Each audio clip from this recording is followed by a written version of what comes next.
గురుబ్రహ్మ ప్రేక్షకులకు నమస్కారం అండి. ఈ వీడియోలో 2026లో అంటే శ్రీ పరాభవ నామ సంవత్సరంలో మకర రాశిలో జన్మించిన వారికి ఆరోగ్యపరంగా ఎలా ఉండబోతుందో వివరిస్తాను.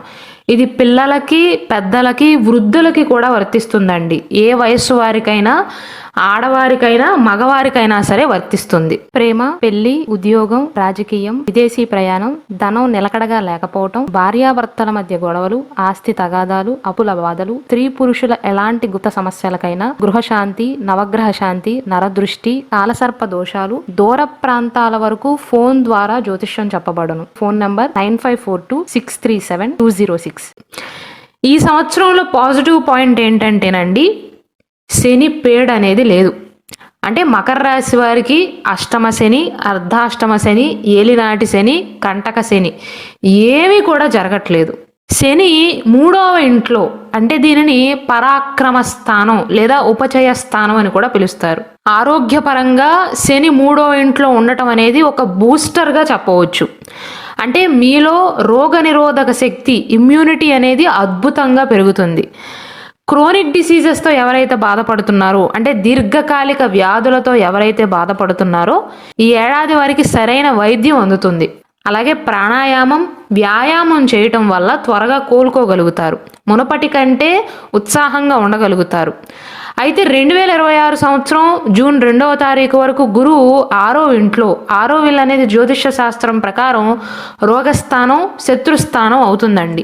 గురువు 6వ ఇంట్లో సంచరిస్తున్నాడు. దీని వలన ఈ సమయం వరకు, అంటే జూన్ మాసం వరకు జీర్ణక్రియ అనేది మందగించటం, లివర్కి సంబంధించినటువంటి సమస్యలు రావటం, అంటే ముఖ్యంగా ఎవరికైతే మద్యపానం అలవాటు ఉందో వారు జాగ్రత్తగా ఉండాలి. అలాగే ఉదయాన్నే లేవగానే టీ, కాఫీలు తాగే వాళ్ళు ఎవరైతే ఉన్నారో కడుపు మంట వంటి సమస్యలతో బాధపడే అవకాశాలు ఉన్నాయి. అలాగే ముఖ్యంగా బయట ఆహారాన్ని తినేటప్పుడు చాలా జాగ్రత్త వహించాలి. వీలైతే ఇంట్లోనే వండుకుని తినటం, జంక్ ఫుడ్ని అవాయిడ్ చేయటం, కూల్ డ్రింకులు వంటివి అవాయిడ్ చేయటం, అంటే ఆరోగ్యానికి ఏవైతే మంచిది కాదు అని మీకు తెలుసో తెలిసి కూడా తాగటం మంచిది కాదండి. ఈ ఫలితాలు 2026 జూన్ 2వ తారీఖు వరకు గురువు రోగస్థానంలో ఉన్నంత కాలం. ఈ కాలంలో మాత్రం మితాహారం తీసుకోవటం, ఎక్కువగా సాత్విక ఆహారాన్ని తీసుకోవటం వల్ల గురువు ఇచ్చే దుష్ప్రభావాల నుండి తప్పించుకోవచ్చు. అంటే మిమ్మల్ని నాన్ వెజ్ తినొద్దు అని నేను చెప్పట్లేదండి.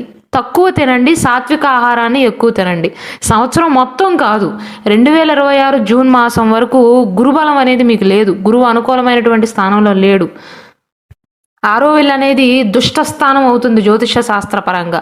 దుష్టస్థానంలో శుభగ్రహమైనటువంటి గురువు ఉన్నాడు. అలాగే మకర రాశిలో జన్మించినటువంటి పిల్లలు ఎవరైతే ఉన్నారో పచ్చకామర్లతో బాధపడే అవకాశాలు ఉన్నాయి. కాబట్టి అటువంటి లక్షణాలు ఏమైనా కనిపిస్తున్నట్లయితే వెంటనే వైద్య సలహాలను తీసుకోవటం, పథ్యం పాటించటం మంచిది. ముఖ్యంగా గ్యాస్ట్రిక్ సమస్యలతో ఉన్నవారు డాక్టర్ సలహాలను ఖచ్చితంగా పాటించాలండి. ఏవైతే తినొద్దన్నారో అవి తినకపోవటం మంచిది జూన్ మాసం వరకు. కాబట్టి మొత్తం మీద జూన్ మాసం వరకు మాత్రం ఆరోగ్యపరంగా కొంచెం జాగ్రత్తలు తీసుకోవాలి. శని పేడైతే ఈ సంవత్సరంలో మీకు మకర రాశి వారికి లేనే లేదండి. గురువు మంచి స్థానంలోకి వెళ్ళేంత వరకు తాగేవారు లివర్కి సంబంధించినటువంటి సమస్యలతో బాధపడే అవకాశాలు, అలాగే డైజెషన్ ఇష్యూస్ వచ్చే అవకాశాలు, బయట ఆహారాన్ని తగ్గించడం, ఇలాంటి జాగ్రత్తలు తీసుకుంటే సరిపోతుంది. అలాగే మీరు జాగ్రత్తగా ఉండవలసినటువంటి ఇంకొక సమయం 2026 డిసెంబర్ 6వ తారీఖు తర్వాత. అంటే ఈ సమయంలో ఆరోగ్యపరమైనటువంటి ఇబ్బందులు రావండి. డిసెంబర్ 6న రాహుకేతువుల యొక్క మార్పు అనేది జరగబోతుంది. రాహువేమో మీ జన్మంలోకి వస్తాడు, అంటే మకర రాశిలోకి వస్తాడు. కేతువేమో 7వ ఇంట్లోకి, అంటే కలత్ర స్థానంలోకి, వివాహ స్థానంలోకి మారతాడు. దీనివల్ల ఏమవుతుందంటే ఒత్తిడి ఎక్కువ అవుతుంది, అనవసరమైనటువంటి ఆందోళన ఎక్కువ అవుతుంది, నిద్ర పట్టదు, నైటు కంటి చూపులో మార్పులు రావటం, తరచుగా తలనొప్పి రావచ్చు. డిసెంబర్ 6 తర్వాత, ఈ మధ్య సమయంలో కాదు. ముందుగా ఏ సమయాలు మీకు అనుకూలంగా ఉండవో, ఏ సమయాల్లో జాగ్రత్తలు తీసుకోవాలో వివరిస్తున్నాను. ఇలా చెప్తున్నానని సంవత్సరం అంతా అనుకూలంగా ఉండదని కాదండి. ఆరోగ్యపరంగా మకర రాశి వారికి ఈ సంవత్సరం బాగానే ఉంటుంది. జాగ్రత్తలు తీసుకోవాల్సింది శారీరక ఆరోగ్యం విషయంలో జూన్ 2 ముందు, మానసిక ఆరోగ్యం విషయంలో డిసెంబర్ 6వ తారీఖు తర్వాత. తరచుగా తలనొప్పి రావటం కానీ, సాఫ్ట్వేర్ ఉద్యోగాలు చేసేవారు కానీ, లేదా పిల్లలు ఎవరైతే తరచుగా ఫోన్లు చూస్తారో ఆ బ్లూ లైట్ అనేది కంటిపైన పడి కంటి చూపులో మార్పులు వచ్చే అవకాశాలు ఉంటాయి. డిసెంబర్ 6వ తారీఖు వరకు ఆరోగ్యపరంగా మకర రాశి వారికి చాలా బాగుంది. జూన్ నుండి అక్టోబర్ 31వ తారీఖు వరకు. అయితే కేతువు 8వ ఇంట్లో ఉంటాడండి. దానివల్ల ఏమవుతుందంటే వాహనాలు నడిపేటప్పుడు కొంచెం జాగ్రత్తలు తీసుకోవాలి. దూకుడుగా వాహనాలు నడపవద్దు. ఎందుకంటే పెద్ద ప్రమాదం ఏం కాదు, కానీ చిన్న చిన్న ప్రమాదాలు జరిగే అవకాశాలు ఉన్నాయి. ఏమాత్రం అలసటగా ఉన్నా లాంగ్ డ్రైవ్లు మాత్రం ప్లాన్ చేయొద్దండి. డిసెంబర్ 6వ తారీఖు తర్వాత రాహు ఇచ్చేటువంటి మానసిక గందరగోళాన్ని అరికట్టడానికి ప్రాణాయామం చేయటం, ధ్యానం చేయటం మంచిది. రోజుకు కనీసం 15 నిమిషాలైనా మౌనంగా కూర్చోవటం అలవాటు చేసుకోండి, లేదా ధ్యానం చేయండి. మకర రాశి వారు సహజంగానే వాతతత్వం ఉన్నవారండి. కాబట్టి శరీరానికి వేడినిచ్చే ఆహారం కంటే బ్యాలెన్స్డ్ డైట్ తీసుకోవటం మంచిది. పీచు పదార్థాలు ఎక్కువగా ఉండేలాగా తీసుకోండి. జూన్ 2వ తారీఖు వరకు, మళ్ళీ డిసెంబర్ 6వ తారీఖు నుండి జనవరి 25వ తారీఖు వరకు బాగోదు అంటున్నారు కదండి. ఆరోగ్యపరంగా కొన్ని ఇబ్బందులు సూచిస్తున్నాయి అంటున్నారు కదా. మరి దానికి సంబంధించినటువంటి ఆధ్యాత్మిక పరిహారాలు చెప్పవచ్చు కదా అని చాలామంది అడుగుతున్నారండి. ఆరోగ్య సమస్యల నుండి త్వరగా కోలుకోవటానికి మంగళవారాల్లో దుర్గాదేవికి కానీ లేదా సుబ్రహ్మణ్యేశ్వర స్వామికి కుంకుమార్చన చేయటం వల్ల రాహుకేతువుల యొక్క దుష్ప్రభావం అనేది తగ్గుతుంది. అలాగే నవగ్రహాలలో మన ఆరోగ్యాన్ని సూచించే గ్రహం రవి, అంటే సూర్యుడు. కాబట్టి ఉదయం మీరు పూజ చేసినా చేయకపోయినా ఉదయాన్నే నిద్ర లేచి సూర్యోదయ సమయంలో రాగి చెంబులో నీటిని తీసుకుని, ముఖ్యంగా కంటి సమస్యలతో ఎవరైతే బాధపడుతున్నారో వారండి, సూర్యునికి అర్ఘ్యాన్ని సమర్పించటం వల్ల కంటికి సంబంధించినటువంటి సమస్యలు అనేవి దరిచేరవు. శారీరక శక్తి అనేది పెరుగుతుంది. నిత్యం ఓం నమశివాయ అని జపించటం వల్ల శని యొక్క అనుగ్రహం లభించి మనసు ప్రశాంతంగా ఉంటుంది. బాగుండే సమయం ఏదంటే జూన్ 2 నుండి అక్టోబర్ 31వ తారీఖు వరకు మకర రాశి వారికి ఆరోగ్య పునర్జీవనం అని చెప్పవచ్చండి.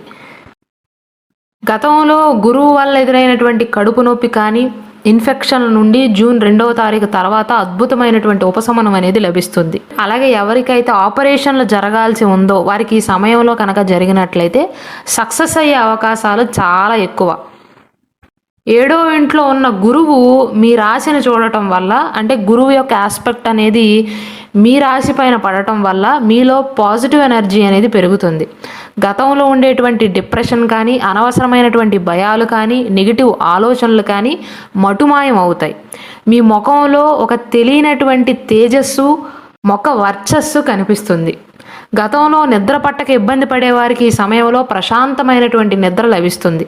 మనసు హాయిగా ఉండటం వల్ల శారీరక ఆరోగ్యం కూడా దానంతట అదే మెరుగుపడుతుందండి. కాబట్టి ఈ సమయంలో జాగ్రత్తలు తీసుకోమని నేను చెప్పను, కానీ ఉన్న ఆరోగ్యాన్ని పాడు చేసుకోవద్దు. ఈ సమయంలో మీరు తీసుకునేటువంటి ఆహారం అనేది ఒంటికి పడుతుందండి. పోషకాహారం తీసుకోవటం వల్ల రక్తహీనత వంటి సమస్యల నుండి బయటపడవచ్చు. ముఖ్యంగా మకర రాశిలో జన్మించినటువంటి ఆడవారికి ఈ ఎనీమియా సమస్య అనేది ఎక్కువగా ఉంటుంది, రక్తహీనత అనేది ఎక్కువగా ఉంటుంది. కాబట్టి ఈ సమయంలో మంచి ఆహారాన్ని తీసుకోవటం వల్ల అది చక్కగా ఒంటికి పడుతుంది. 3వ ఇంట్లో శని ఇచ్చేటువంటి ధైర్యం, 7వ ఇంట్లో గురువు ఇచ్చేటువంటి ఉత్సాహం వల్ల స్టామినా మెరుగుపడుతుందండి. అలాగే గురువు 7వ ఇంట్లో ఉన్నప్పుడు మకర రాశి వారు కొంచెం బరువు పెరిగే అవకాశాలు ఉంటాయి. కాబట్టి ఆరోగ్యపరంగా జాగ్రత్తలు తీసుకోమని నేను చెప్పను, కానీ ఆహార విషయంలో ముఖ్యంగా తీపి పదార్థాలు ఎవరికైతే ఇష్టమో వారు ఆహార విషయంలో నియంత్రణ పాటిస్తే ఆరోగ్యం అనేది పదిలంగా ఉంటుంది.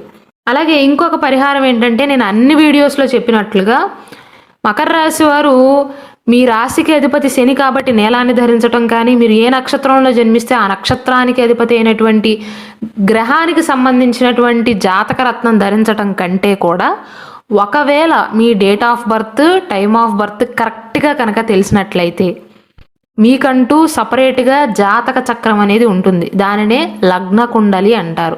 లగ్న కుండలిలో ఉండేటువంటి గ్రహ స్థానాలను బట్టి ఏ గ్రహం బలపడితే మీకు అనుకూలంగా ఉంటుందో, యోగకారకుడు ఎవరో దానికి సంబంధించినటువంటి సరైన జాతక రత్నాన్ని ధరించటం అది జీవితాంతం ఒక పరిహారంగా పనిచేస్తుంది.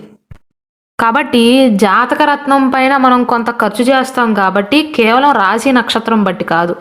మీ date of birth, time of birth కరెక్ట్గా ఉంటే మీకంటూ ఒక జాతక చక్రం గీయించుకుని ఒక 2-3 మనుషులు ఒకే రాశిలో, ఒకే నక్షత్రంలో, ఒకే పాదంలో జన్మించినప్పటికీ అందరికీ ఒకే జాతక చక్రం ఉండదు. జాతక చక్రంలో కొంత మార్పు ఉంటుంది. దానికి సంబంధించినటువంటి పర్టిక్యులర్ జాతక రత్నాన్ని ఎనర్జైజేషన్ చేసిన తర్వాత సరైన ముహూర్తంలో ధరించండి. జీవితాంతం పెట్టుకోవచ్చు.